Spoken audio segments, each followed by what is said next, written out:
प्रधानमंत्री नरेंद्र मोदी जी के नेतृत्व में जो आगे बढ़ रहा है, पक्ष के लोगों को परेशानी हो रही है, पेट में दर्द हो रहा है। कार्रवाई भ्रष्टाचार पर अंकुश लगाने के लिए हो रहा है। हवा से लेकर जमीन तक केवल भ्रष्टाचार हो रहा था।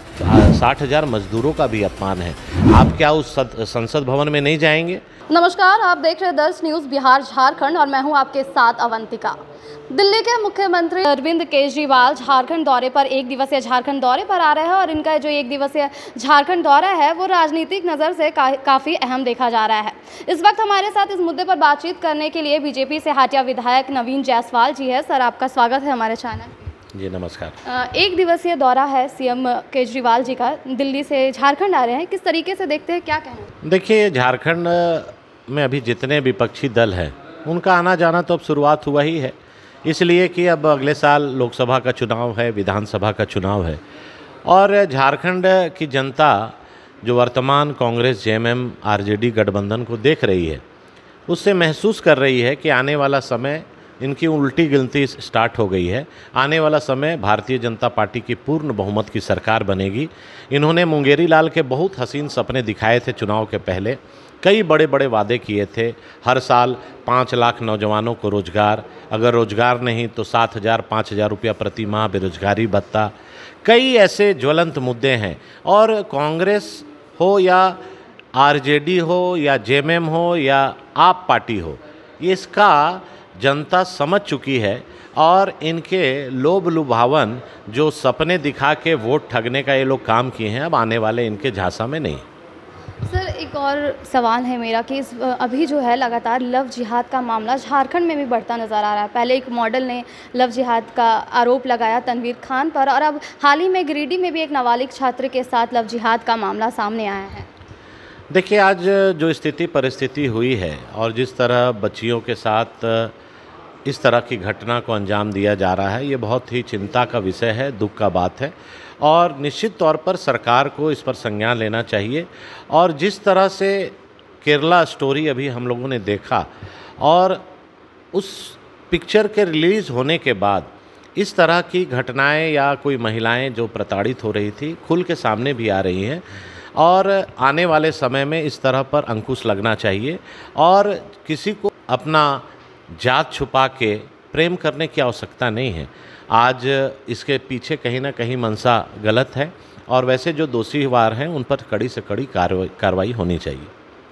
ईडी के द्वारा भी आप देख रहे हैं जो छापेमारी की दबिश है काफ़ी तेज़ चल रही है। हाल ही में कांग्रेस के जो विधायक है प्रदीप यादव, उनके यहाँ भी छापा पड़ा, लेकिन कांग्रेस का ये कहना है कि जहाँ बीजेपी की सरकार रहती है वहाँ ईडी की छापेमारी क्यों नहीं होती है? देखिए, ईडी स्वतंत्र एजेंसी है और बिना इनपुट का, बिना कोई इन्फॉर्मेशन का ना छापा मारती है ना कार्रवाई होती है। सीधे तौर पे कहती है कि कहीं ना कहीं भाजपा का कोई रिश्ता है संवैधानिक। देखिए, अगर आप देखेंगे जब भाजपा का शासन नहीं था तो भी ईडी कार्रवाई करती थी और अगर कोई भ्रष्टाचार में लिप्त हैं और उस पर कार्रवाई होगी तो उसके लिए न्यायालय है। आप देखिए कि जो हमारे झारखंड से पूजा सिंघल को 1 साल पहले अरेस्ट किया गया, अभी छवि रंजन को अरेस्ट किया गया, अगर उनके खिलाफ में कोई आधार नहीं रहता, उनके खिलाफ में कोई सबूत नहीं रहता तो न्यायालय से तुरंत बेल मिल जाता। इसका मतलब है कि ईडी ने पूरा जांच करके पुख्ता सबूत जुटा के कार्रवाई की, इसीलिए आज वो सलाखों के पीछे है। और जिनके यहाँ छापा पड़ेगा, जो गलत किए हैं, ईडी हो या इनकम टैक्स हो, वो अपना काम करेगी। अगर उस काम में आप निर्दोष हैं तो आपको चिंता की ज़रूरत नहीं है, अगर आप दोषीवार हैं तो आपको सलाखों के पीछे होना चाहिए। निश्चित तौर पर जो कार्रवाई भ्रष्टाचार पर अंकुश लगाने के लिए हो रहा है, ये स्वागत योग्य है। हाल ही में आरजेडी ने भी एक दिवसीय अपना कार्यक्रम प्रदर्शन रखा था। मोदी जी के 9 साल के जो कार्यकाल पूरा हो रहा था उसे लेकर उन्हें वो काला दिवस के रूप में मनाते हैं और जिस नए सांसद का उद्घाटन हुआ था उसने उसकी तुलना जो है वो ताबूत से कर दी थी। देखिए, तो बहुत ही शर्म की बात है और दुख की बात है।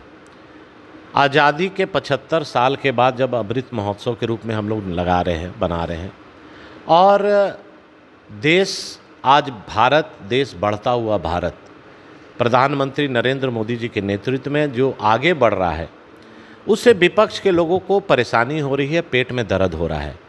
उन्होंने अपने कार्यकाल में, अपने रीजन में इस तरह का काम नहीं किया। आज 9 साल में मैं तो धन्यवाद दूंगा भारतीय जनता पार्टी के सभी नेताओं को, सरकार को, और प्रधानमंत्री जी को भी बधाई दूंगा कि ये पहली बार हम लोग देख रहे हैं कि सरकार 9 साल में अपने काम को गिना रही है।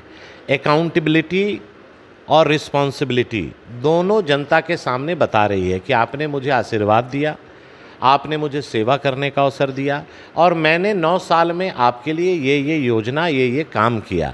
लेकिन कांग्रेस आज से 9 साल पहले हम लोग क्या गिनते थे कि कांग्रेस के कार्यकाल में कितना भ्रष्टाचार हुआ, हवा से लेकर ज़मीन तक केवल भ्रष्टाचार हो रहा था। अभी कम से कम भारतीय जनता पार्टी और मोदी जी के नेतृत्व में सरकार अपनी उपलब्धियां गिना रही है और संसद भवन ये गौरव का है, जहां लोकतंत्र का सबसे बड़ा मंदिर, जहां 60,000 मजदूर रात दिन काम करके 28 महीने में ये स्वप्न जैसा प्रतीत होता है उसको पूरा किए। ये 60,000 मजदूरों का भी अपमान है। आप क्या उस संसद भवन में नहीं जाएंगे? आप इस ऐतिहासिक पल को आपने जिस तरह से शर्मसार किया है, भारत देश की जनता आपको कभी माफ़ नहीं करेगी। 2024 के चुनाव भी सामने आ रहे हैं, बीजेपी क्या कुछ तैयारियां कर रही है इसे लेकर? देखिए, भारतीय जनता पार्टी के कार्यकर्ता लगातार संगठन को बनाने में, जनता के बीच उनके सुख दुख में लगे रहते हैं। ये दूसरे दलों को सोचना चाहिए जो चुनाव के 6 महीना पहले स्टार्ट करते हैं। हम लोग तो 24/7 संगठन के लिए और काम के लिए और जनता की समस्या के लिए और चुनाव की तैयारी में लगे रहते हैं। वो उनसे पूछना चाहिए जो चुनावी समर में और चुनावी मेढक के रूप में निकलते हैं और चुनाव के बाद गायब हो जाते हैं। तो ये थे हमारे साथ हडिया से बीजेपी विधायक नवीन जायसवाल जी, जिन्होंने कहा कि 2024 के इलेक्शन आने ही वाले हैं और अभी की जो राज्य सरकार है, हेमंत सरकार की जो सरकार चल रही है, उसकी उल्टी गिनती भी शुरू हो चुकी है। राजधानी रांची से दर्श न्यूज़ के लिए अवंतिका।